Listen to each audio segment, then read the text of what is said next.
अगर कोई चीज़ बच्चे को समझ में आ गई, तो उसने वो लिखी है या नहीं लिखी है, क्या इस बात से कोई फ़र्क पड़ेगा? ज़ाहिर-सी बात है नहीं, क्योंकि उसको वो चीज़ समझ में आ गई है और जो चीज़ हमें समझ में आ गई यानी कि वो माइंड में है और माइंड में है तो हम कभी भी उसको नोट डाउन कर सकते हैं। अब अगर हमें वो चीज़ समझ में नहीं आई और वो चीज़ हमने सिर्फ़ नोटबुक में लिख रखी है, तो क्या उसके लिखने का कोई फ़ायदा है?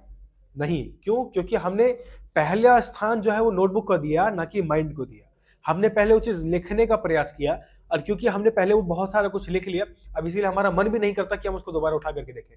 जैसे आप देखते होंगे अक्सर टीचर्स जो है, जब किसी मीटिंग को अटेंड करते हैं, किसी सेमिनार को अटेंड करते हैं या कोई भी आम जनता, जब आप चीज़ों को लिख रहे होते हैं डायरी में बहुत सारे नोट, बहुत सारे पॉइंट्स आप लिखते हैं, बहुत सारे जब आप वीडियोज़ देखते हैं तो स्क्रीनशॉट्स ले लेते हैं, बहुत सारे थॉट्स को सेव करके रख लेते हैं। क्या आप उनको दोबारा पलट के देखते भी हैं कभी? या और आगे और आगे और सेव करने को लेके और लिखने को लेके और स्क्रीनशॉट्स के पीछे बढ़ते चले जाते हैं? तो जब आप अपनी पुरानी चीज़ें जो आपने सेव करी थी उसको दोबारा उठा के नहीं देखते, तो बच्चे भी उन नोट्स को दोबारा समझने की कोशिश नहीं करते, वो सिवाय उनको रटने के और कुछ नहीं करते। एग्ज़ाम से पहले वो नोट्स काम आते हैं याद करने के, रिवीजन करने के, रट्टा लगाने के और कुछ नहीं है। तो सबसे बड़ी गलती तो ये है कि आप चीज़ें बच्चों को लिखा रहे हैं और बच्चे उस चीज़ को लिख रहे हैं।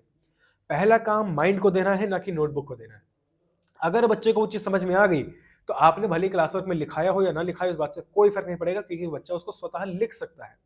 और अगर वो चीज़ उसको समझ नहीं आई, तो आप कितना मर्ज़ी कॉपी भराते रहिए, उस कॉपी को भराने से कोई फ़ायदा नहीं होने वाला।